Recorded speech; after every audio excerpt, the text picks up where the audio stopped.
to the Day 2 of World Education Summit 2015. For our first group discussion, I don't think I have to do anything. We have one of the best moderators for our sessions, Lieutenant Colonel A. Shekhar, Principal Atul Vidyalaya in Valsad. So I'll just hand over this session to Sir. He will explain you what is the session about and he will keep us in one direction. So have a good discussion.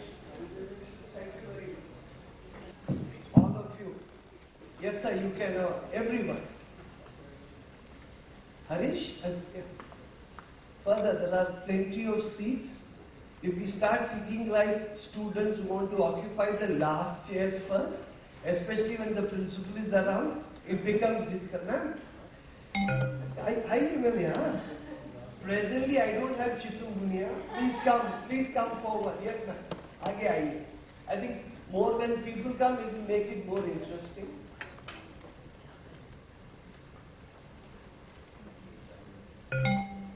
Please, come forward. Editors can also take part in the discussion, right? Pratibha and Bhavna, right? Yeah. Okay. Did it work? Okay. Right. Good morning, ladies and gentlemen. The topic is easy enough in some ways, or much more difficult as we look at it. Initially, a big thank you. Let the lights be generally on, not an issue. A big thank you to ELEX and the World Education Summit organizers. I've been coming here for the last 5 years, and every year we see that something new, something interesting we do take away.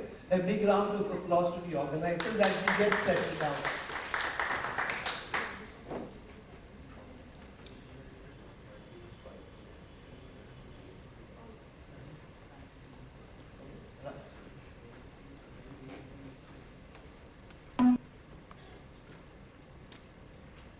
Okay, before we start off, can the lights be on, please? Yes. Before we start, I'm the moderator. There are no slideshows which I'm going to share with. Role, new, pedagogy, personalized learning, internet. At the outset, let me say, I have no clue as to what the topic is. I'm even more confused than each one of you are. If after the next 45 minutes, an hour or so, if my confusion gets better, I'm even more confused, I would have done my job. If I am less confused, then I would not have done my job. 2, each one of you would know more about it. 3, each one present here and all those who are going to come in further would be expected to have their thoughts, their words. The general way would be the initial speakers can have about 30 to 45 seconds. Second round, every speaker, we would request you to have your conversations about 20 to 30 seconds. I'm an ex-Fauji. I tend to take away the mics from you quickly. That's why I said only one mic for me. That's the way we look at it. Hopefully, we can make it interesting, and hopefully we can make sure that we understand this concept a lot better.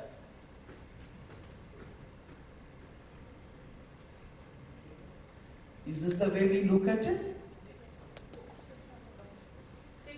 Or is it? There's a plasma over there, you can see over I can see it. That's it. Is this the way all of us look at it? This was a rhetorical question.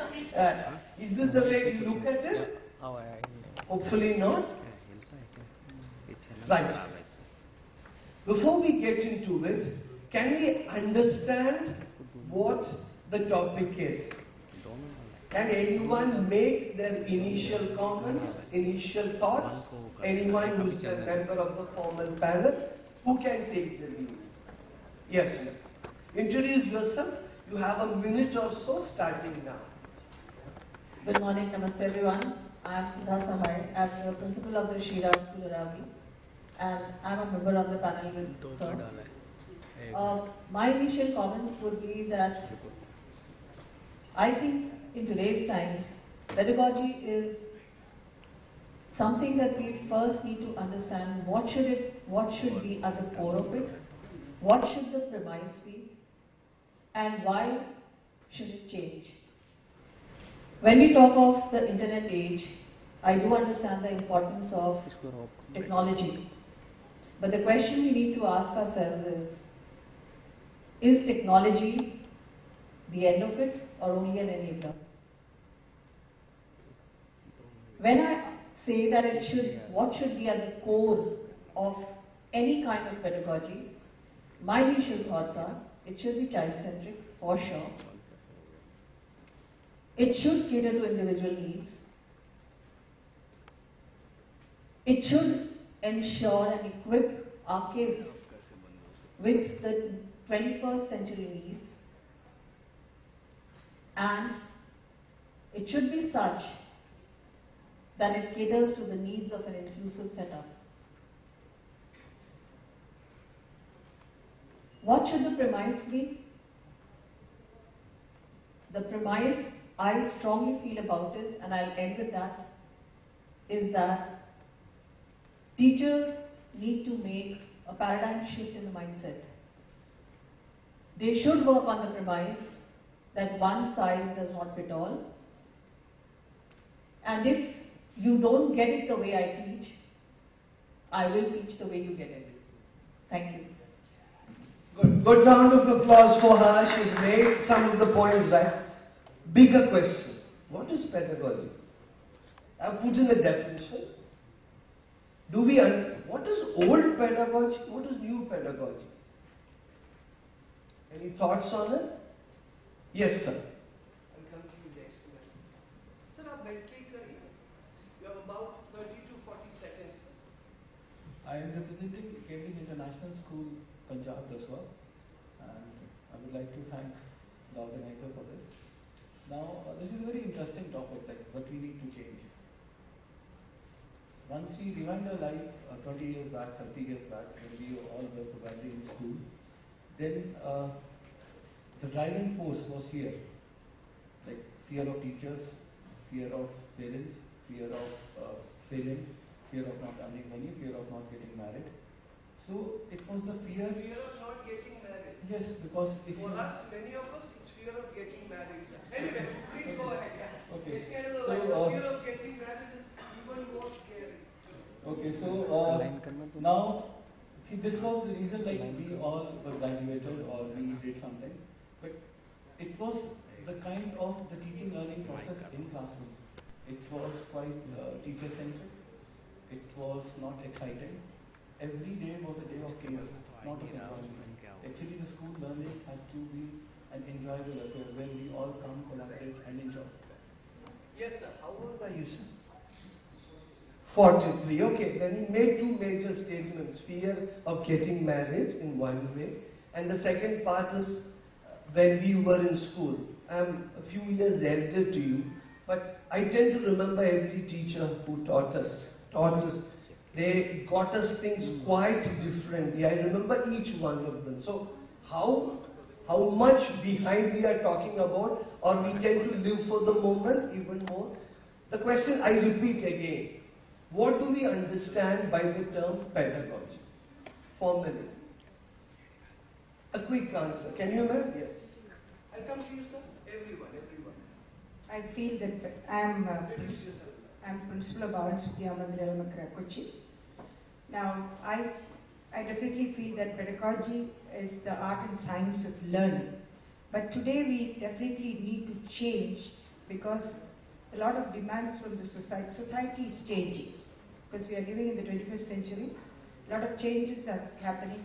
So it should be a student-centered approach. And more than that, the technological changes accordingly. A lot of change is needed in our approach to learning and teaching. Because since like today's society is more child-centered society, what is needed for the day is the child must be able to blend learning and making more child-centered, and otherwise like a headmaster calling all the animals, elephants and everyone, asking them to climb the tree. That was our old system of education. We tried to fit, make the same code for all the elements. But here comes the personalized learning that is part of the new pedagogy. Thank you. Thank you, ma'am. Again, I have heard now, we come to you, 3 speakers. And all 3 speakers simply believe that the so-called older system was trash. We didn't know what we were doing, we feared everything, we put a gun onto the head. Let's be clear. We are looking at a very urban space today. It's very urbanized, the crowd which we are looking at. Just move out here, a few kilometers away, whether it's Delhi, Bombay, Calcutta, Madras. Is the so-called fear of the teacher, the principal, the headmaster away? Are we only looking at very urbanized helicopter Airbus parents who tend to be on your head? Or in urban societies, have we gone to the other extreme of only thinking what the parents supposedly as customers want us to do in this technological world? Yes, sir, you had something to say. So, good morning, I'm Sanjeev Lal from Agra. Everyone can see you, sir. More people are coming here. So, teaching starts from the home itself. And what I believe, nowadays parents, instead of teaching after taking a birth, a child learns mommy, papa, not mama, papa. Rather, parents are more into teaching them A, B, C, D. Right? And what I believe that nowadays, more focus to be given on experiential learning, because there are many cricketers, but Sachin Tendulkar is one. And there are many people playing, doing things, but are we following these things, what technology, what skilling of youth we are doing here in urban areas, in the rural areas. But most of the people and successful players or people those who are there, they are from the rural background. So all these things, if we apply right from the grassroots level, then it will be helpful. Thank you. But once again, our discussion is going very conventional. We are talking what we know, what we really understand. Let's get somebody who has come into the education space and the ones which we normally like to hate. The guys who come with technology, come here and always quote what I am very scared of, a business model. Let me see what Harish is. What is your take? And you get about 30 seconds. Thank you so much. I'm Harish from Flint. I think pedagogy is about what are the resources available at a certain point of time and what are the expectations and aspirations at that point of time. So at that point of time, books were rare, so learning was the pedagogy. Then, so that's how I see it. So if you look today, you got a lot more resources. Say 5 years, 10 years back, content had to reside in a computer because that's when you didn't have internet. So it is an evolution as per the available resources in the society. So today you can do mass personalization, what ma'am was saying, because technology permits you to do that. So you can access a range of resources which are available in the world. You can channelize it to different students in different ways, and that way you can build personalization. So I think because the resources are becoming available, devices, internet-based content is becoming available, so accordingly the pedagogy can change. So that's my take. Fair point, but how much of the resources are available? I'm coming to you. Again, I request you to go beyond the urban space we are living in. Do we have resources available outside when we are in this place? It is understood. Can we think how many one-teacher schools are there in the country? Any idea? By the way, how many schools do we have in India? How many? 1.3 million. Excellent, ma'am. It's 1.3, 1.4, right? How many CBSE schools do we have? Right. Somebody closer to the number, she got the number right. It's something between 17 and 18,000. How many ICSE schools? About 2,100. How many IB schools? Give or take about 600. So 18,000, 2,600. The rest are all part of the 42 boards which we have, and they are in the state board space, of which about 30% of them are private schools, holding in key states about 60% of the students. And the average number of students in a class generally in a private school in a state board is over 50. So can we also understand beyond the space we are talking about how this term would be defined in a school which is not very far off, just ahead of Virendra Sehwag's Najafgarh? Go a little ahead, how would it be understood? Yes ma'am, you are on to something. This is Jyoti Reddy. This is Jyoti Reddy from Oak Ridge International School, Hyderabad. When we say that, we all believe that every child is unique, and we as educators have to bring the treasure within. At the same time, I would like to quote Walt Disney's famous quoting that I would love to look at the optimistic side of the life, but at the same time I am realistic enough to understand the complexities of life. So though the technology usage is enabling the personalized learning, again as Mr. Atul told, I strongly believe in that, suggest as shade.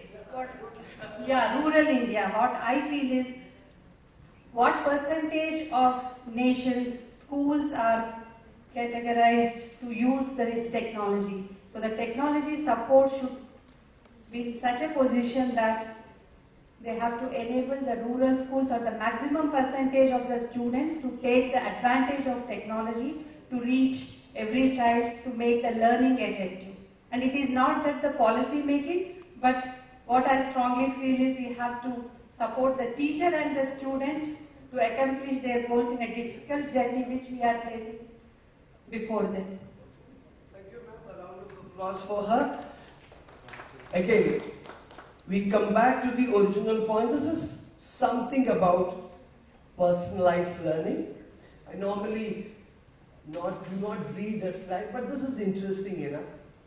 Floated like a butterfly into the educational ether. Much energy has been expended on pinning it down, dissecting it, and categorizing it. Is it customized learning, personalized learning, or individualized learning? We are talking about personalized, customized, individualized. I'll go a lot further. Firstly, how do we describe a school? Can we describe a school in the context of India of 2050? Anyone venture to explain this? Yes, sir. Yes, ma'am. I feel the infrastructurally it would be completely changed. There would be no infrastructure there. My ma'am, I am looking for your concept of a 2015 school. Yeah. What kind of organism it is? That's what I'm trying to explain, that it won't have walls. It won't have walls. Okay. Walls. It won't have walls. Fair. Quickly, sir. I think by that time, LG, Apple, Samsung will start producing teachers, and we'll unpack. So, and we'll have yes, boxes. Yeah, a teacher will be by Maggie noodles. Enough? Okay. Yes, ma'am. Quickly. No, just make one observation. What's your concept of a school today? Quick shot. Classroom without walls. Classroom today. Classroom without walls. Yes, ma'am. I think learning certainly will become personalized. Personalized learning. Yes, ma'am. Good morning. School as an organism, I'm still not getting what I am looking at, so obviously some program coming there. Yes. Good morning, I'm representing Jubilee Hills Public School, Hyderabad. Today I think learning and schools are more effective, and definitely learners are gaining much more from the schools today. Right.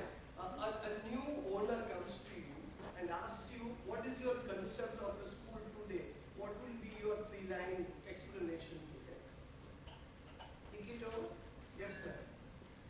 I think schools will be increasingly a place where teachers and students are learning together. Teachers are learning together. Yes, sir. I feel that schools today are a platform which are preparing children for the current market trends. I am looking at school as an organism. What is a school? How do you define a school in the context of today? I am coming there. Yes, ma'am. Introduce yourself. Good morning, everybody. I'm Aparna Thakkar. I'm the co-founder of a program called Moon Campus. We are mobile-based. And in my opinion, I think it should be self-paced learning for each student and access anytime, anywhere. It should not be restricted to the school only. So, does school exist as an organism? Does it or does it not? Largely the last part of what she said, I think the word will be mobility.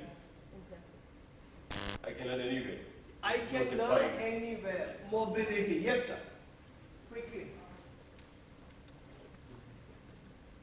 According to me, this is Satish, representative from NIOS, it's National Institute of Schooling. For us, to me, schools is all about self-learning. It promotes more on. Schools is about self-learning. Yes, sir. Good morning. Can you introduce yourself and have your thoughts on that? Good morning. My name is Gustav Groff. I'm from Oak Ridge International School in Heidelberg. My sense is that schooling as an organism is not, you can't pin it down. You can learn anything today, anywhere, and that includes children. Sometimes children come to school at preschool level knowing more than their teachers. That's not wrong and it's not right, but it means that the opportunity to learn. Schooling happens anywhere amongst different people of different groups. It happens anywhere, anytime. Yes, ma'am. Mrs. Monica Dutt. I'm the founder principal of Patanjali Rishikul, Allahabad. For me, I believe school is space. School is space. Space. Yes, ma'am. School should be freedom. Schools could be freedom. Yes, Yes, sir. they can express their views and ideas and learn. Express ideas, views. Okay, I mean, views. It's a Freudian slip. Oh, okay. Schools can be more interactive. Schools can be more interactive. Now, you have spoken earlier, sir. I'll come back to you. Yeah. It can be a home where holistic development takes place. Home of holistic development. Good morning. I am Rajiv from Amar Prakash Educational Development Society, working as a president of the society. We are working for the educational growth of within the schools. Basically, according to me, schools should be a system through which a person can get full knowledge of the society, industries, as well as the careers. And through which he can, after getting the knowledge, he can extract the goal from himself. Then only he can go for his path. Fine. Extract something for himself. Already, this is a digitized world. Many of us are fiddling with our mobiles. Our concentrations have gone away. Somebody was doing with it. Yes, ma'am. We are actually creating. For me, I think it would be no horizons. There would be a global connect. Global connect. Yes, ma'am. I think this digitalization, a lot of schools are taking up new innovation techniques. New innovation techniques. Yes. The last of the comments on this. Yes, sir. Hi, my name is Hijab Sanghvi. I'm from nonprofit ck12.org in the US. I think school actually is a platform where there's anytime, anyhow learning. And a lot of people talk about anywhere, anytime, but I think letting students learn at their own pace, in their own style, is something where school can provide students freedom for doing that. Right. In the real sense, the point which wanted to bring it to everyone's attention is how influential is a school? How much of the so-called value systems, the learning a child has after the age of 21, a school gives? How much is it coming from parents? How much is it coming from society? Any thoughts? Because we're trying to do a lot of things with the children. So the children will have definitely their own thoughts. And once they start having their own thoughts, it would be something like designing the curriculum, designing everything for themselves, by themselves. So it would be by themselves. The teacher and the principal becomes optional extras. So, shall we say that we are irrelevant? Are we? So we are irrelevant. So then why are we sitting here and discussing it? No, if you, again you're coming back to, she was saying, बच्चे अपने आप कर रहे हैं, curriculum, everything they are doing. Engage. The duty of a teacher is to engage them. How? I have not left that question as to how much influential we are. But since she mentioned that we are optional, let's see how extinct we are. Yes. Now, today we are living the 21st century with all the cutting-edge gadgets to engage them in a positive way. Right. That is the duty of a teacher. Engage them in a positive way. Give them a mobile with gamification, not for entertainment. अब तक तो शर्तें लग रहे हो. एक बार आपने बता दिया खुला होगा, no questions. अभी आपने अपने हिसाब से, because fundamentally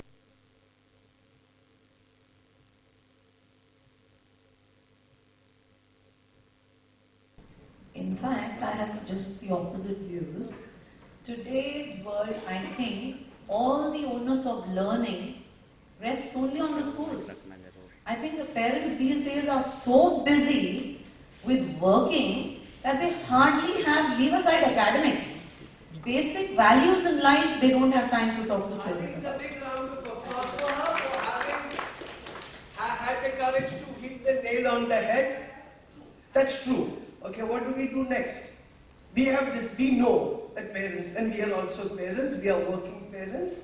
We come down to the point that earlier on, these are all statistics. John Hottie from New Zealand, he has done a lot of study and a lot of stuff.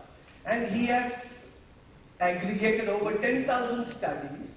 And in one of the studies, good morning ma'am, one of the studies it was discussed and mentioned that the influence of a school is about 15%, 1-5. And the parental influence broadly is between 73 and 80%. Right. What the heck are we doing here then? Right? What are we doing? Yes, ma'am.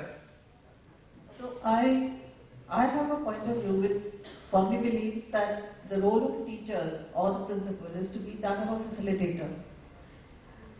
Let me give you an example, a concrete example of a pedagogy that can be followed through this methodology. I'm sure we've heard of the term flipped model of teaching, right? Now, there the role of the teacher is to be in the shadows. What the teacher can certainly do is, using technology or even otherwise, assign a task to say, we're uploading this bit on the portal, read through it, come back. So class time is not spent in reading line by line either from the text or through the PowerPoint, which is so easy to make. Class time is being wisely utilized for discussions, for debates, for helping children develop their analytical skills and their critical thinking skills.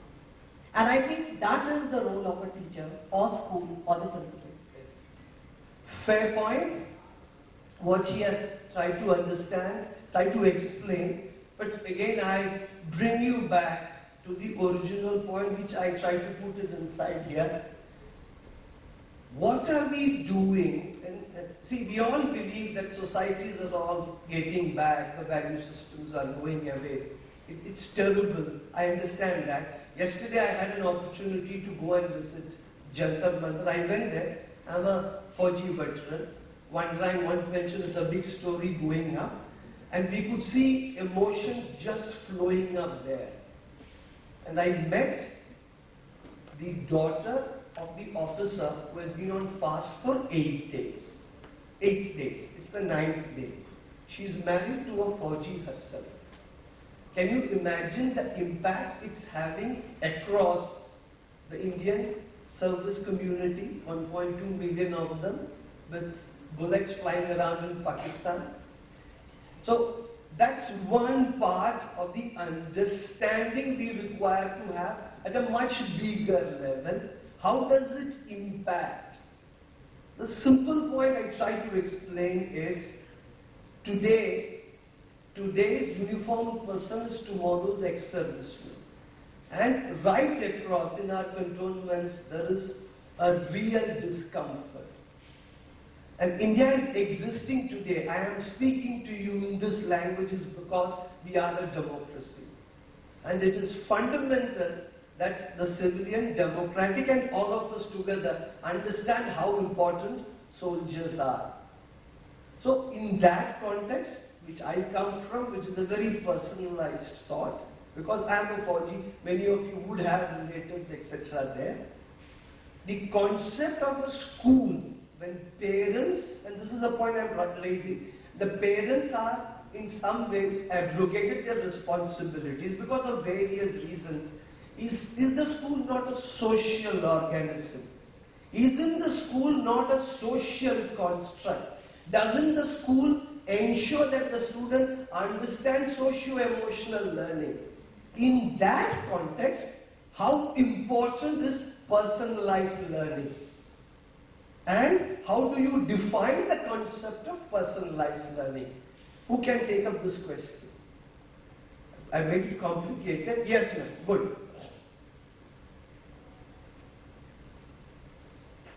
I believe that each student is unique, and just like how we are in this room and we have different learning capabilities, and some kids learn by visually seeing things, some kids learn by hearing their teacher talk. So it's important to touch up on all those different aspects. So, ma'am, I'll bring you back. My question is, everyone is unique, that's accepted, right?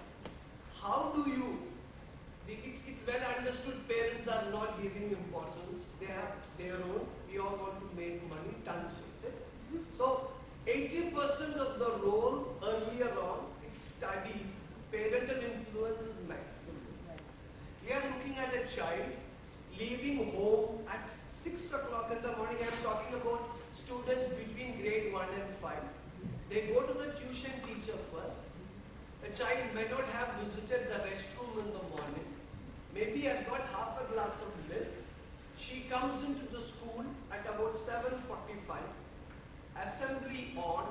The child is not checked by the parents. For various reasons, it could be a maid. The maid has consumed half that glass of milk which the child is refusing to have. Comes to the school, the homework is not completed. The father and mother have fought with each other. The child is coming in. The teacher is now confronting the child. In that, our uniqueness, personalized learning, etc., where the heck does it go? yeah, these are all issues that are home related. That is it? Yeah. Doesn't it enter the classroom, ma'am? Doesn't it enter us, each one of us? I spoke about one time, one pension. I'm not supposed to be talking as an educator. Does it impinge on me? So in that context, new pedagogy, role, age, personalized learning. Let me add something which is even more relevant. And this is a story which Ruskin Bond wrote about last year, the 15th August edition of Outlook. A boy was standing on one of the lampposts in Missouri with a mobile in his hand like this. And this is a real story. And since he was so engrossed, Ruskin Bond came back and, no ma'am, you can hear me, right? My voice is not back. So, looked at it and he came back to see what it is. It was a XXX Bond movie and Ruskin Bond was told, "Saab, aapko dobara dekhna hai, aap to budhe lag rahe ho, dekhna hai kya?" So this construct which is around us, the auto rickshaw driver you are getting in would have watched porn 30 seconds before he's making you sit. In that construct, what is the role of a school? That's my question to you. Yes, it's admittedly difficult, but we have to confront it. I do not have a full answer. Do you have an answer? You are much younger to me. These are hard questions, and honestly, I don't have an answer. Fair. Give her a big round of applause for the courage to say I do not know. It's something most of us do not have. Aap jawab dijiye. Sir, that's only my comment is an open-ended question. It has many ways of understanding also, because person to person it is different. But it goes to the school level in that regard, where the value education and the systematic construction of a person is very important. We are we are, as we are in the school, we are talking about we are developing the citizens and all. But in what way we are personalizing them, in what way we are attending them, in what state the child is coming in the school, what are the background at home, that needs to understand by the teacher. These, I come to you, ma'am. These bache hain, right? More students are coming, and I will add one more thing into the mix for the teacher. Just one point, ma'am. I'll get to both of you. The teacher stays in a joint family.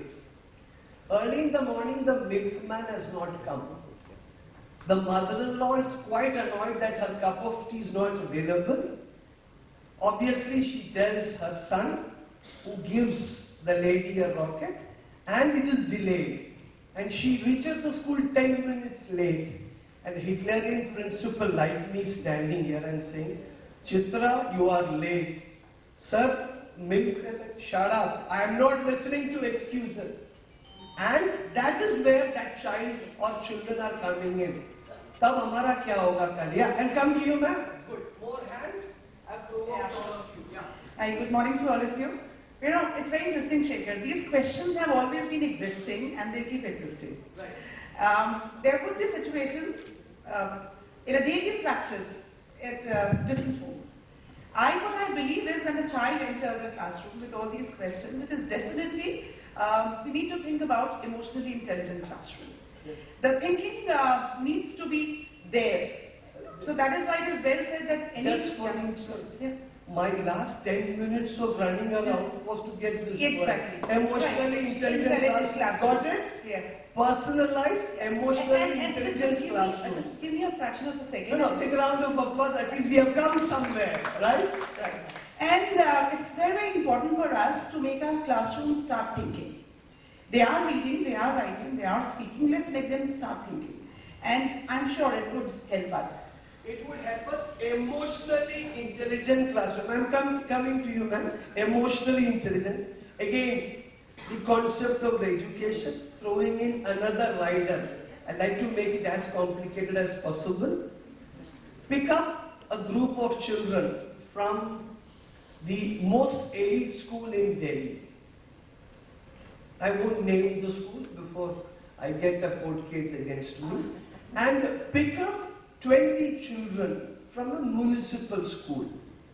Leave them in the middle of, tell me a place ahead of Gurgaon, much ahead of the Jaipur highway. Rewadi. Yes, Dawood. Rewadi or Dawood. Put them in the middle, right? Both groups of children, 20 of them, 10 girls and 10 boys. I'm very gender sensitive. So put them there. Suddenly, the lights go off, the mobiles go off, and these elite children are not able to get in touch with their family members through mobile. और driver uncle के साथ बातचीत नहीं होगा.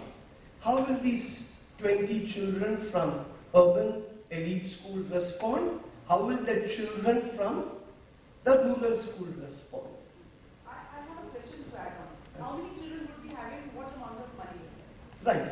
Fair. No, you are stranded in the middle, no buses, nothing is happening. You have about 20 kilometers to reach home. What would happen next? Yes, ma'am. I'll come back to both of you now. I know, this is wonderful. Yesterday, I was just having a word with one of my students.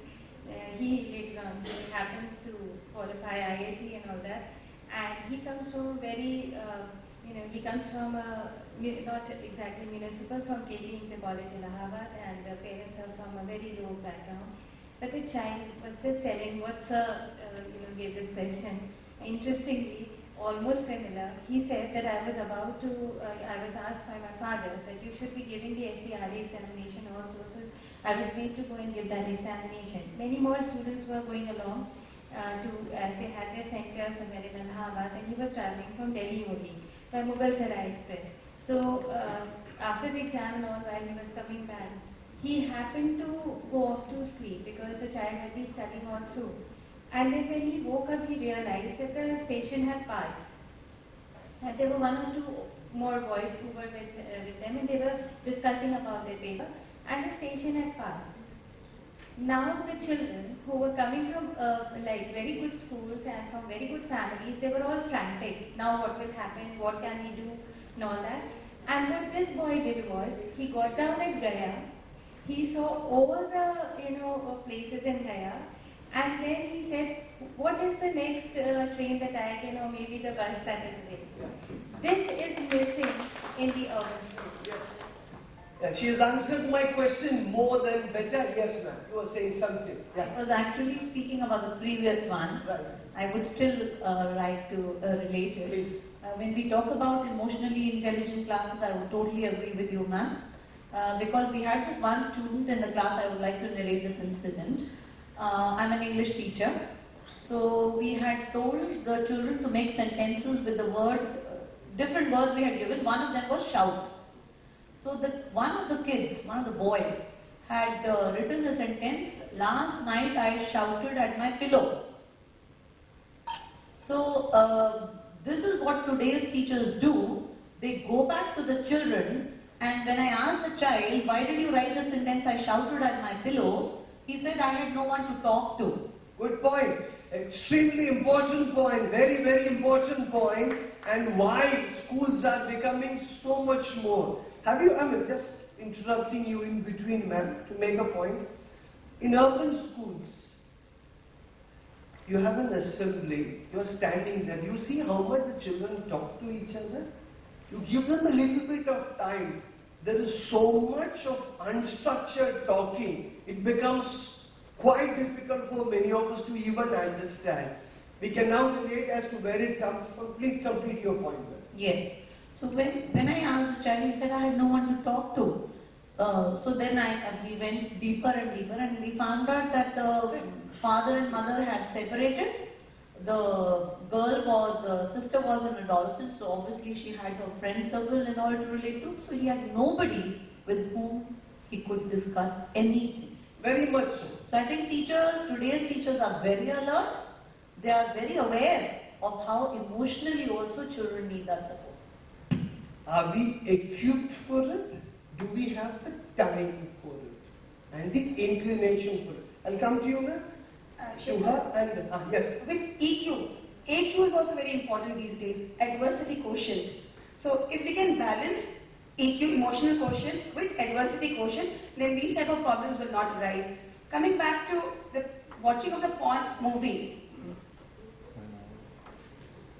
Like here I feel teachers have a very big role to play. Why a porn movie attracts them so much? If we could just I ask my children, these questions come up, these are day-to-day questions, and I ask my children, have you seen a cow mating? Have you seen dogs mating? Do you stand to watch them?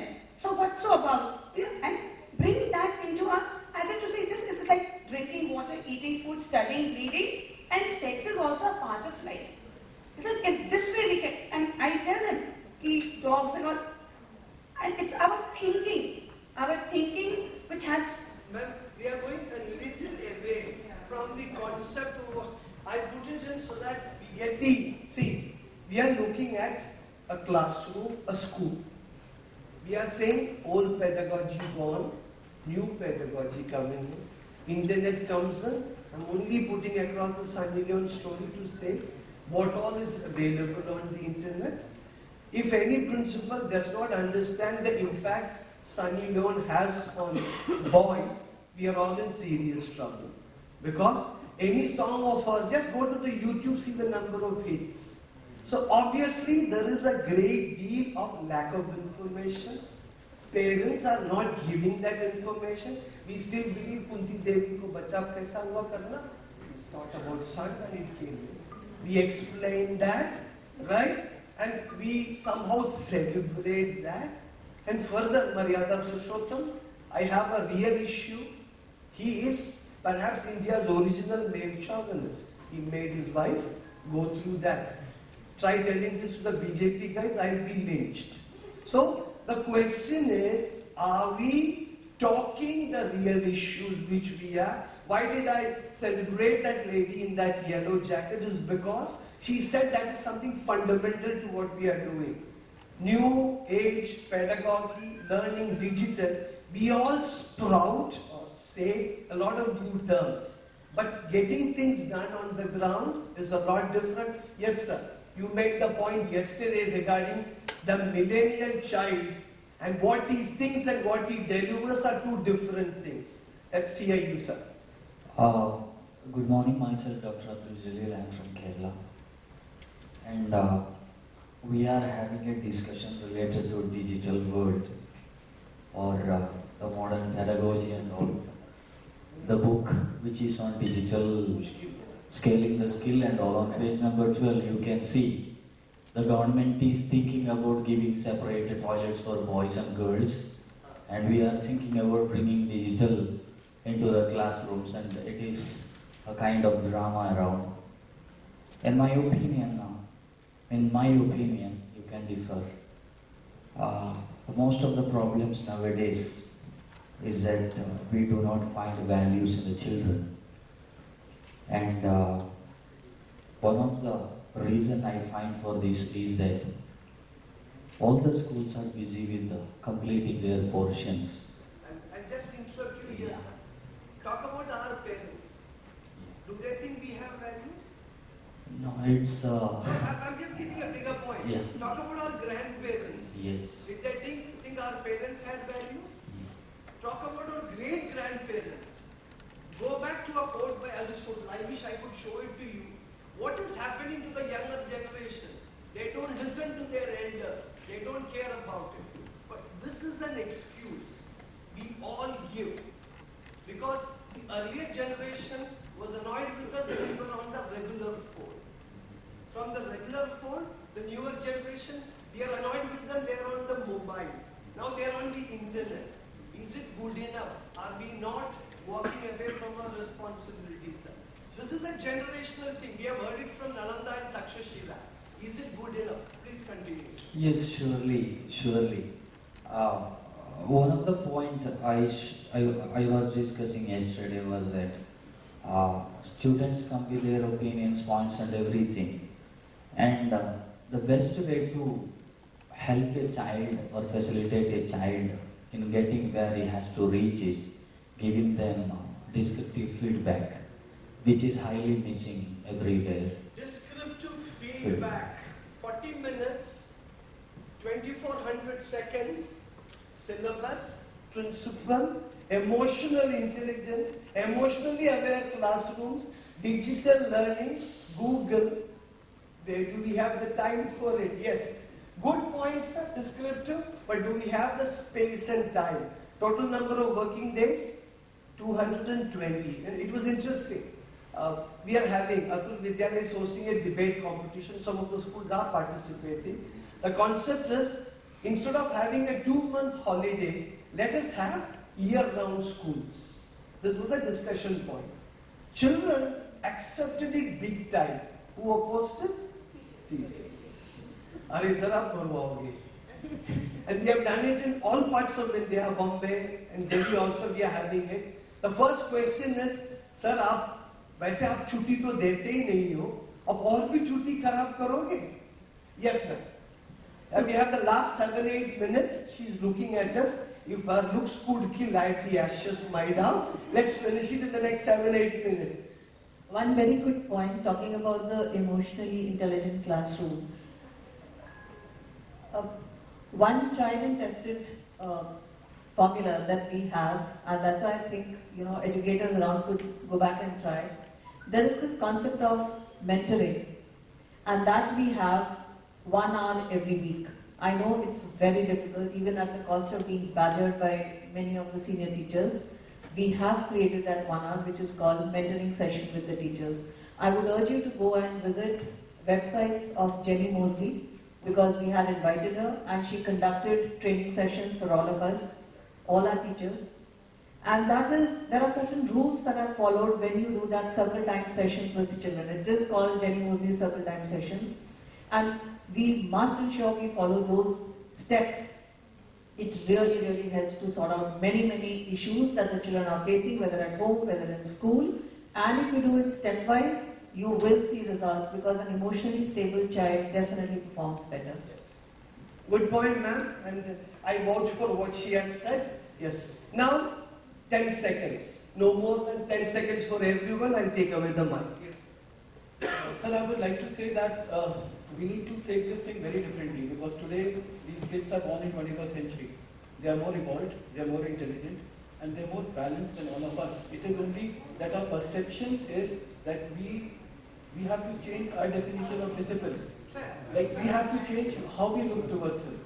Because they are risk takers, they collaborate, they are more balanced. I think we all require that balancing and our perception towards them has to be changed. Fair point, but again, it's a bit of a curate set. There is another side to it. Yes, ma'am. I would like to take a few statements back. You know, when we were talking about values, let's think about this, that do we start talking about values only when we become parents? Before parents or grown-ups, we never think of values. So that could be a question. Maybe by the day end, we start talking about it. How do we define values? We cannot. The point is, most of you sitting here, how many of your grandmothers wore a salwar kameez? How many of us wore? At that point of time, wearing a salwar kameez, at least in southern India, was considered odd. Children coming in shorts. We have our own cultural limitations which are huge. The last few minutes, let me take it on myself. We can have a little less light. What is common with the next 4 slides? Uber taxi, the world's largest taxi provider. Alibaba, Airbnb, Facebook. Anyone? What is common to all 4 of them? Access to internet? Nobody has an inventory of their own. It's a big point. A round of applause for him. These are the world's biggest companies. Kuch to light lagayi. They are the world's biggest companies. Day before yesterday, Facebook has overtaken Google as the news aggregator. So, in this world, where you want a taxi, Ola taxi. The concepts have changed. In 5 years, how the world would be, what pedagogy we would adopt, what learning styles we will have to follow, how will the digital, emotionally intelligent classroom be? What is this photograph? Swimming pool in Thames. It looks quite beautiful as we look at it. We already have such schools existing. In a tier 3 town like Valsad, 20 children have come together, a parent has got a GPS connection, etc. Teachers are taking classes from various parts.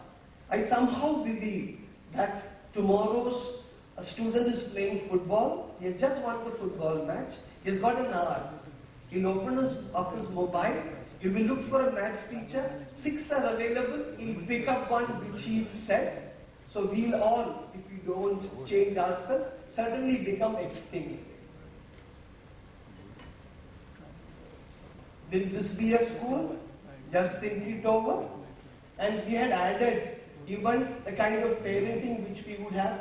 These are the jobs which McKinsey has identified as the world's top 10 jobs in 2020.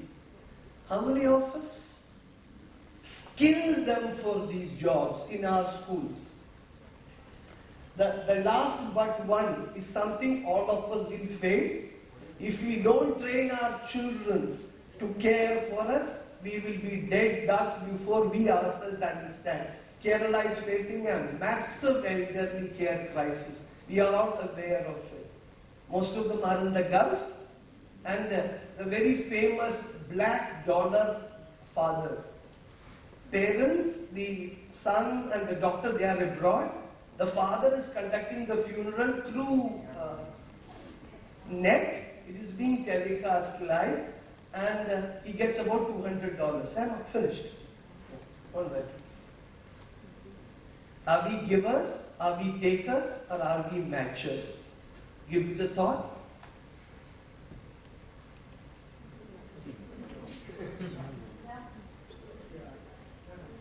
We will not go into that movie now.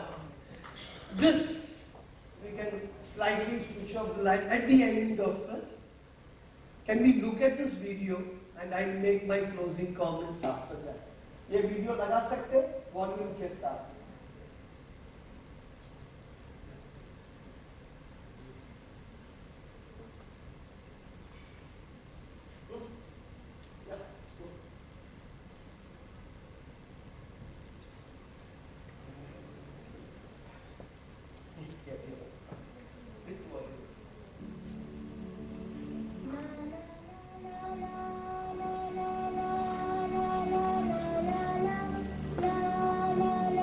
Please watch it carefully too.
Yes. Whatever we do in education,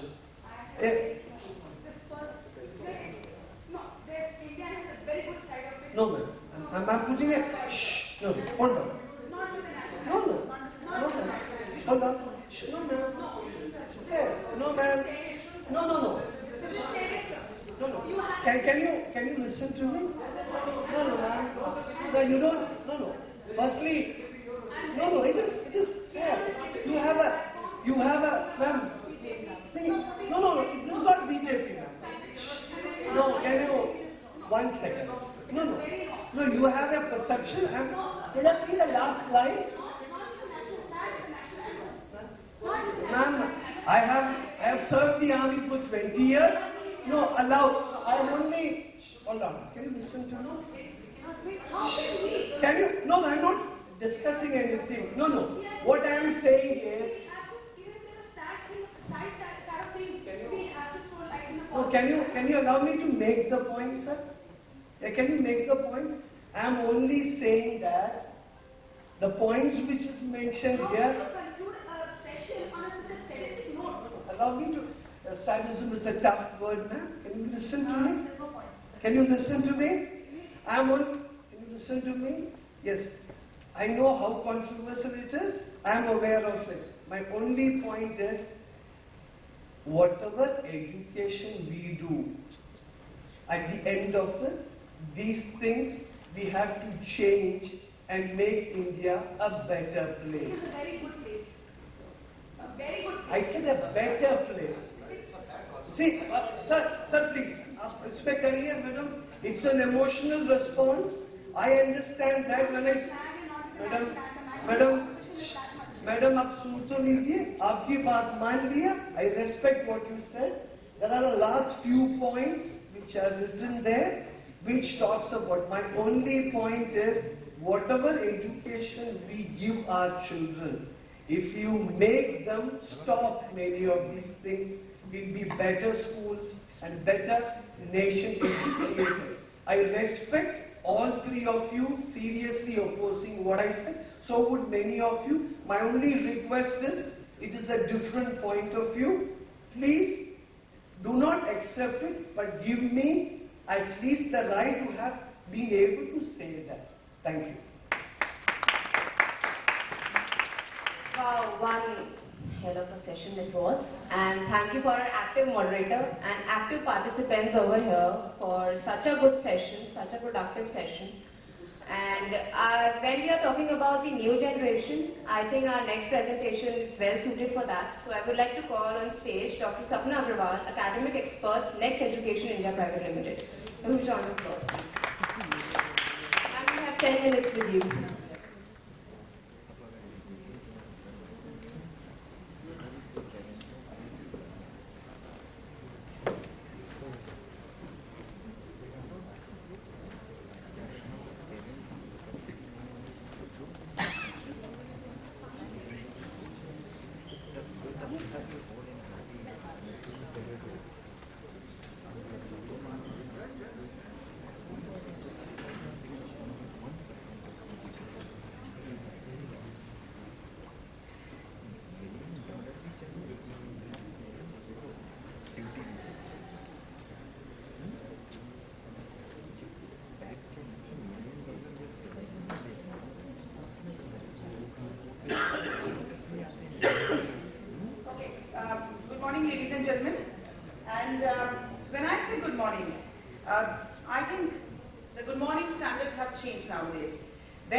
Children, talking to their classmates, teachers engaging in a lot of other things. I have seen teachers, when they were going to their schools, knitting, doing so many other things. But I think good morning has changed. What do you see there on the screen? Do you agree?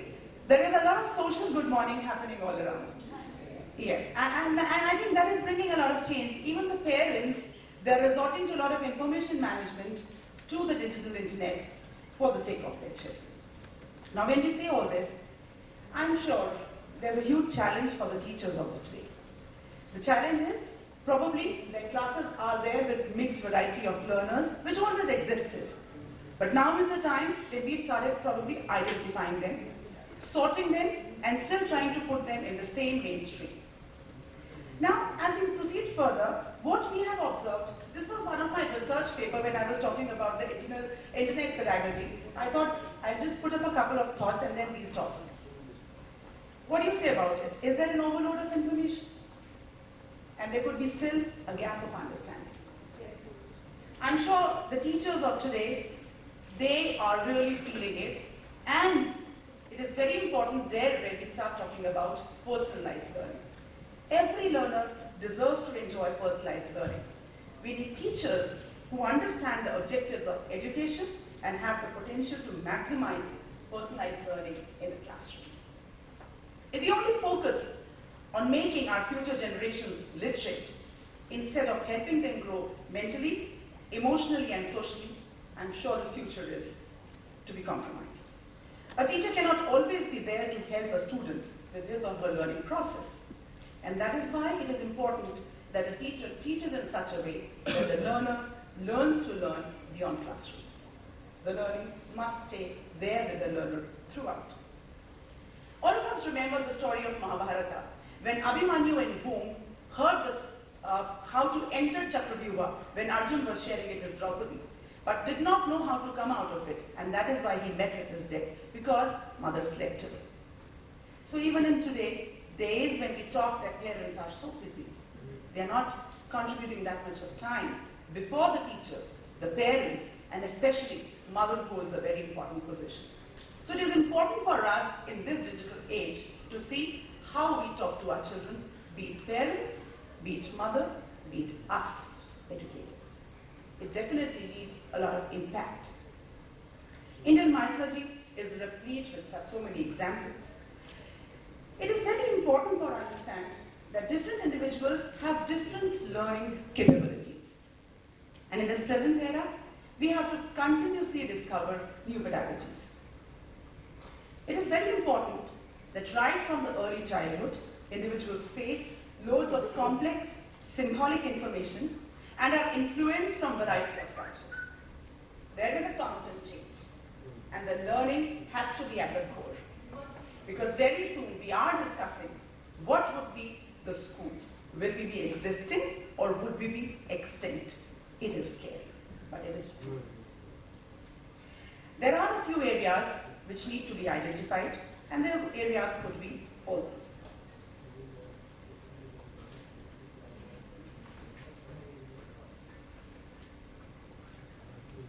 When we talk about the domain specific, the imparting of knowledge and sharing, it is an important part of the learning process. Both of these need to focus on the development of higher order knowledge and skills. These skills must be acquired to respond to the learning challenges in the digital era. And through personalized learning, students are taught to use conceptual and factual knowledge. It is purposeful in this digital environment. Learning strategies. How do we motivate children? That is something, again, learning strategies which involve thinking, social and emotional skills should be employed in schools, encouraging analytical thinking among the children, which enables them to analyze, compare, criticize, judge, contrast, evaluate, and assess. It motivates the learner to be more creative and practical. Maybe I use this word efficient.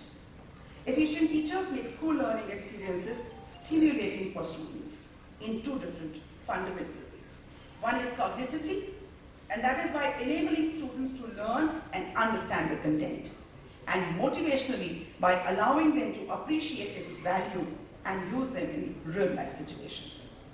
We also talk of collaborating learning. One of the crucial challenges today is to encourage and prepare learners to participate in socially organized activities. And a few examples how to do collaborative learning could be progressive inclusivity. What, why, how. The process of inclusivity starts with the creation of a context for a study project which helps students understand why issues in question are important and worth their attention. They then become personally committed to solving problems. This could be one method. The another ones could be a problem-based learning. When conducting inquiry, in this method, when the child is conducting an inquiry around a task, the learner should be given responsibility of the process and be encouraged to independently solve the problem. Teachers would still play a crucial role in guiding the process. We talk about project-based learning. Project-based learning can be seen in two different ways. Promote high-level learning by engaging students in real-world problems and challenges. They learn by undertaking complex, challenging, authentic products. And the result is a task based on students' knowledge, which can be critiqued and shared. The act of presenting a project in front of entire classroom can motivate students' involvement.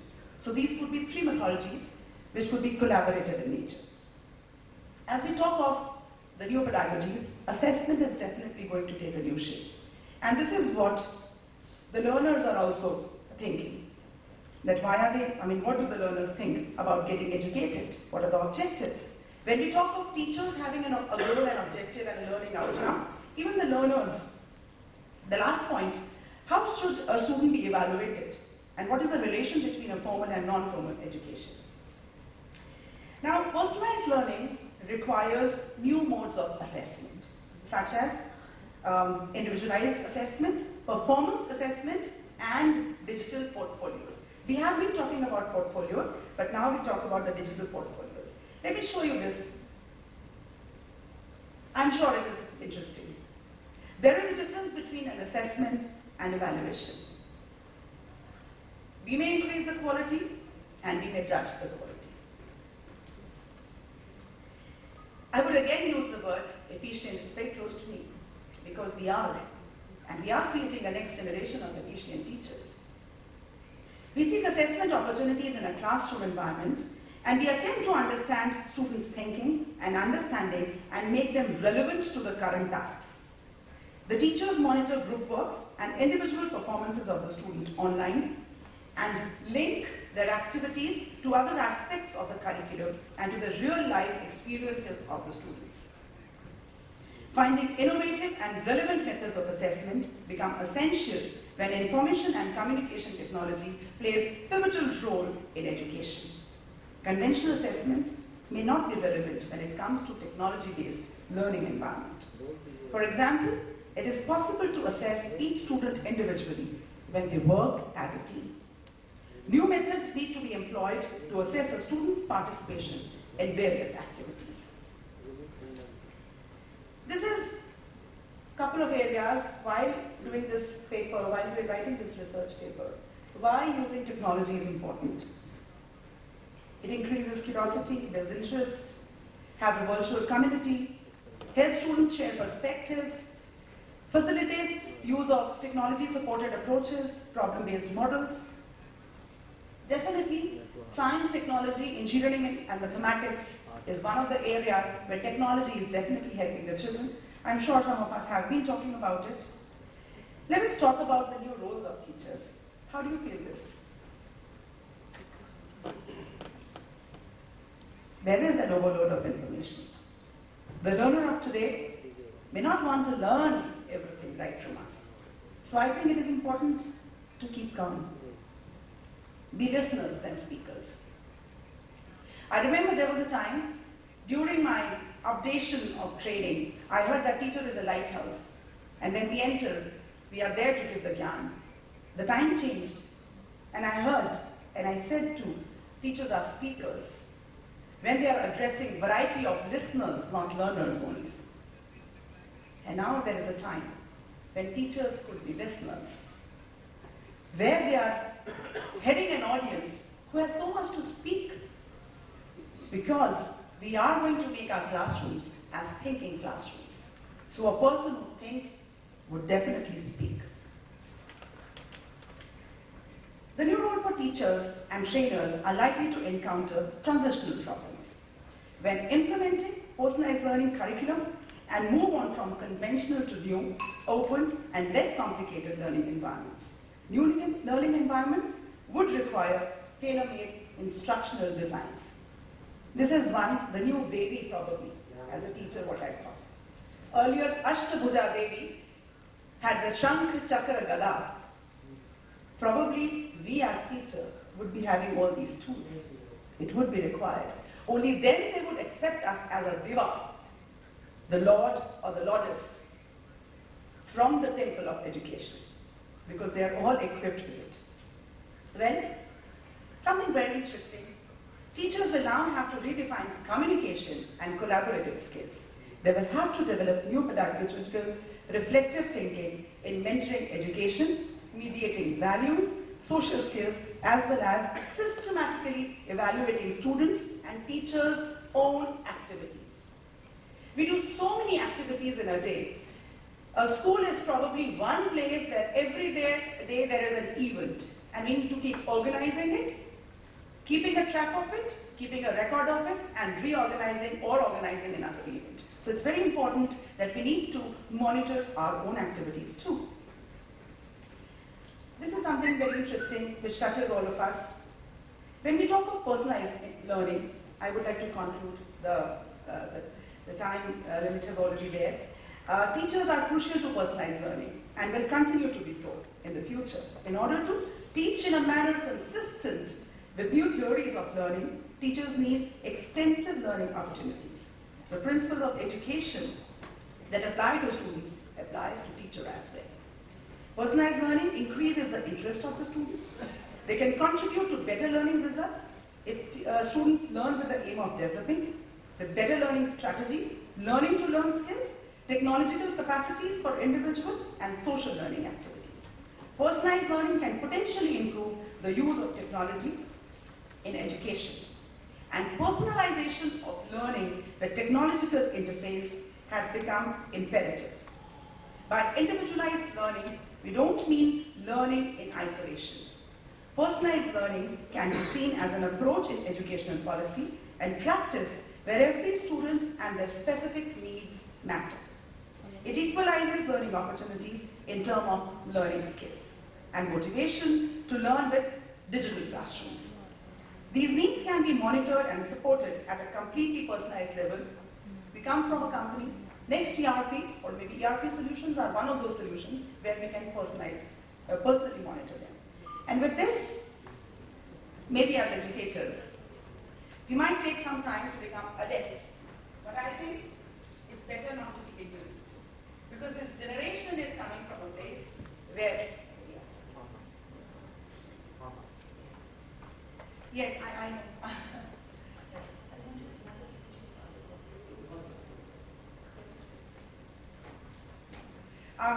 When I was talking about the internet pedagogy and personalized learning, I have gone to a couple of schools to observe the schools which are using the digital content.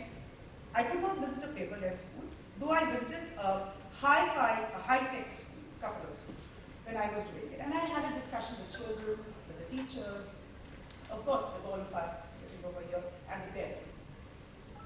And one of the students happened to say, not one, in fact, that group said, ma'am, can't we have cloud schools? And it so actually surprised me. I said, what about your physically going to a school, talking to the teacher? Oh yes, we can do it sometimes. What is your say about it? What do you say when the children say this? For me, it was a goosebump. We don't exist anymore. We exist on a cloud. Then how do we contribute? Are they so enabled, or do they feel so?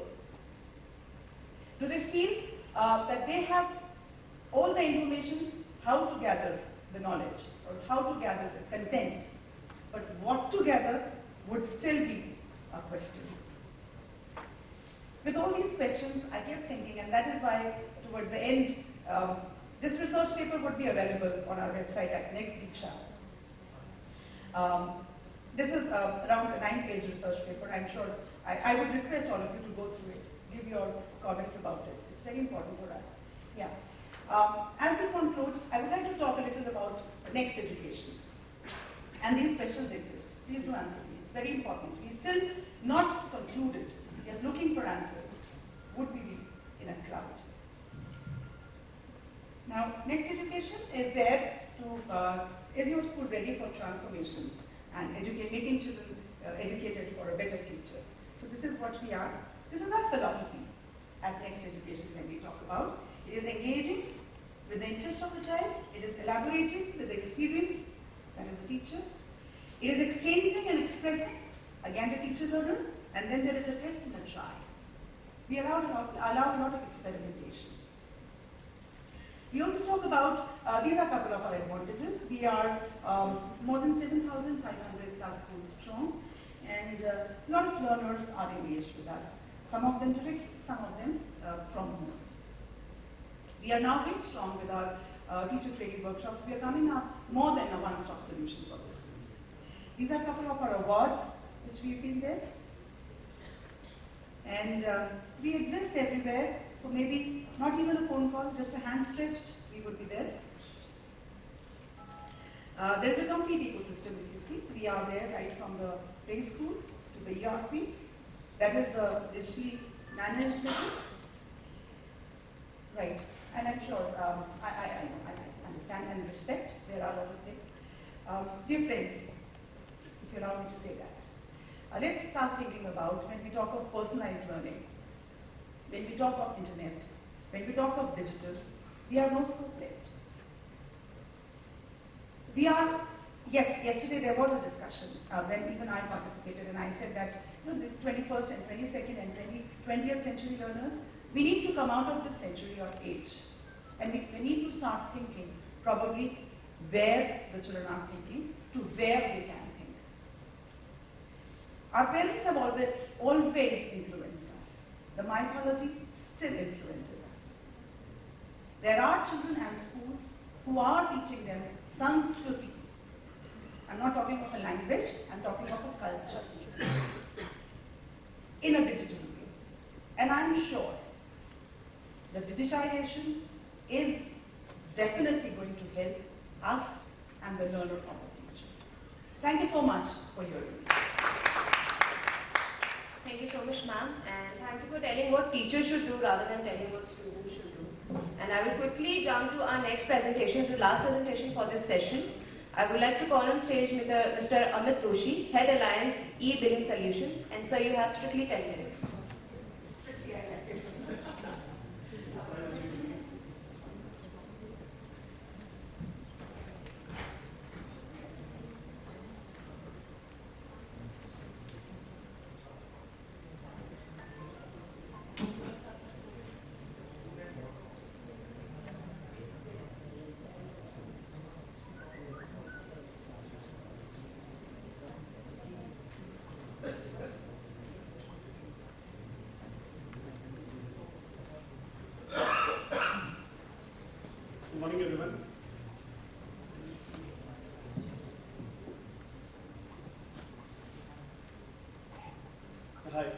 Amit Doshi, and I represent a company called eBilling Solutions. We are essentially an online payments solution provider, and we provide our payment solutions to a variety of industries, spanning right from e-commerce to education to government sectors and to universities across India. And I'm here to quickly take you through a presentation as to how a company like us can assist the schools and colleges and universities to collect payments from the students and assist the parents also and save a lot of time and efforts for the parents. So, like I just said, that I'll just speak quickly on the internet landscape in India. What does EBS do, and the presence of EBS in media.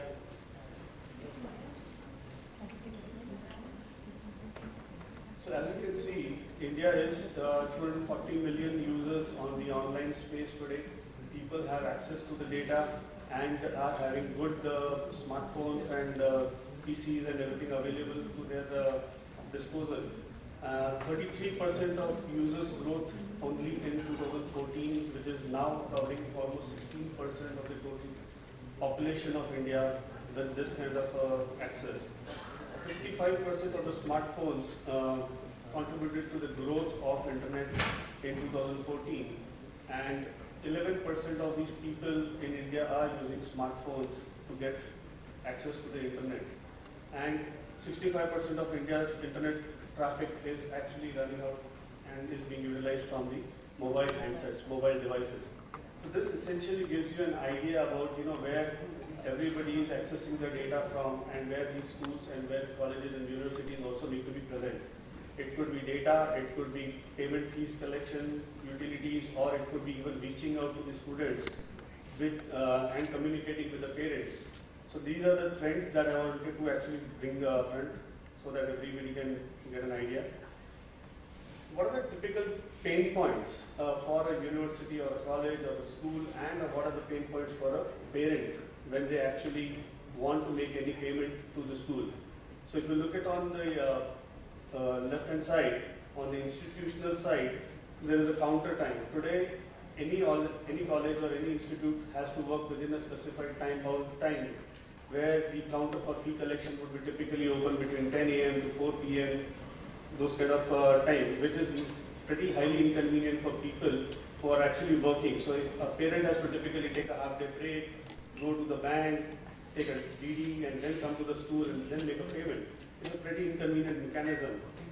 Similarly, the institute has to deploy manpower, has to put a lot many counters, because it is very periodic nature of fee collection. You have a quarterly or a monthly, and this is typically done within the first 7 days of every quarter. So there is a need for bringing up your manpower just to address those 7 days or 10 days of fee collection. And obviously then there are delays from the parent side. They forget to make a payment, they're traveling, and if you actually notice, there are a lot of check bounces also which keep on happening. So there's a lot of reconciliation issues which are taken up because of these kind of activities. And the biggest pain point for any institute is the reconciliation. If there is a slight error in the capturing of the information from the clerk or the person who's collecting the funds, it really goes for a toss that the student is never credited with the actual fees. So these are the pain points which we have noticed after discussing with a lot of colleges and schools. So what is it that the parents were facing? The parents were also facing a lot of challenges on tracking about when they have made a payment, what kind of fees they have made a payment for, have they paid for the tuition fees or have they paid for the bus fee. So those kind of challenges are coming for them. Plus, what is the cost for them? The cost not only in terms of the physical money which they spend on making a fee payment, but also the time that they spend on going to the bank, making a DD, then going to the school or going to the college. In case of cost itself, if you look at it, it is a 0.3% cost, which is charged by a bank for creating a DD or a pay order. So which a typical fee of 2.5 lakh rupees, which I paid for my son, I ended up paying 800 rupees just for making a DD. So that's a huge cost if you look at it. Obviously the inconvenience was there. I had to wait there for half an hour, 45 minutes just for the DD to get made. So these kind of pain points are there for the parents of the children, and obviously the time. Today everybody is short of time. They are not really able to spare time for these kind of activities. They would like to have something which is right at their disposal, which is quick and convenient. So what does EBS do? EBS does an end-to-end solution assisting every university or college for collecting payments. So I'm just taking you through a small case of Mayur School, which we had just enabled last month for online fee collection. So the complete fees were offline, and we enabled them to collect fees on the online space.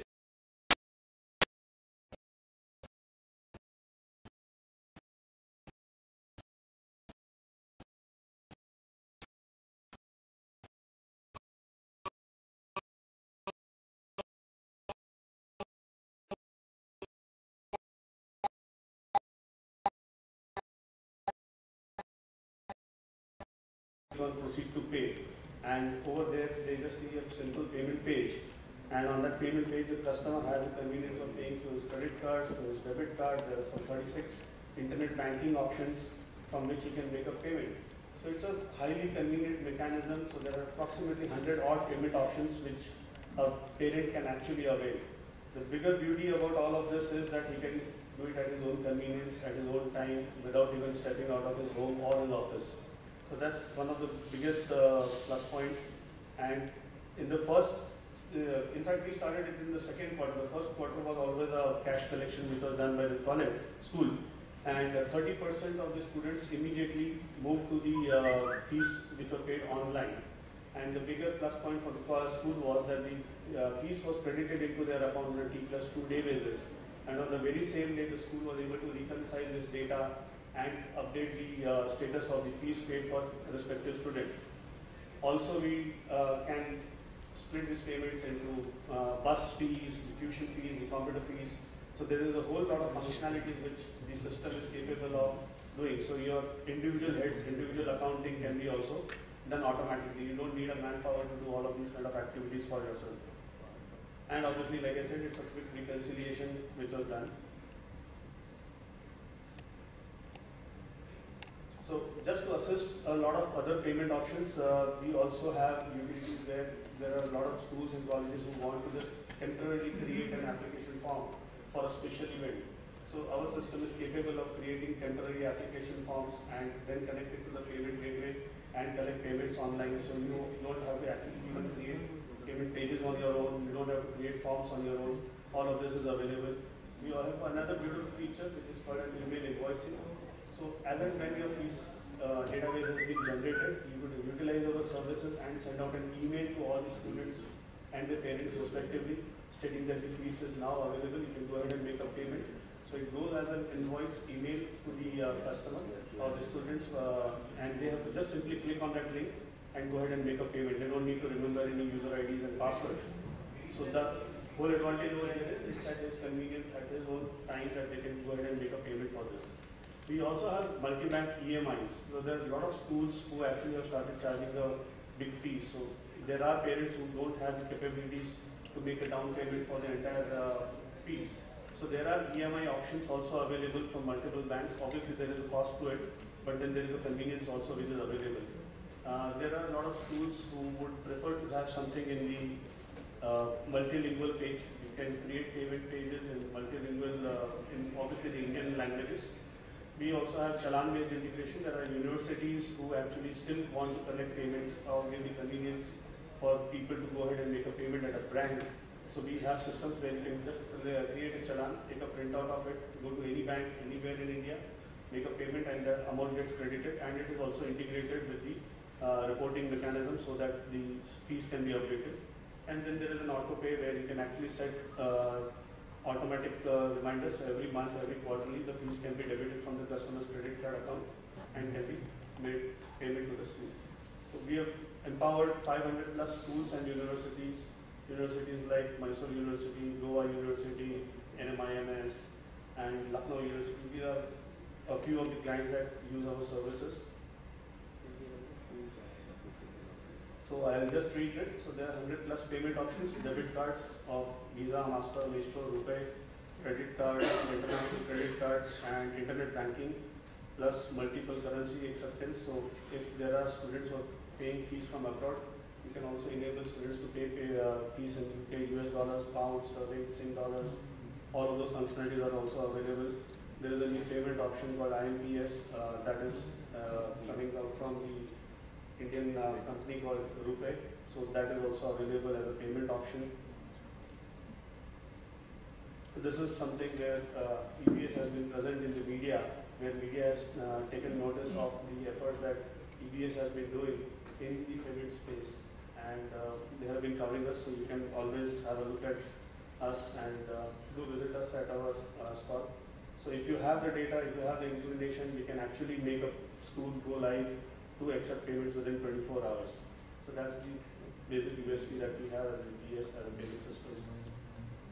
So thank you so much.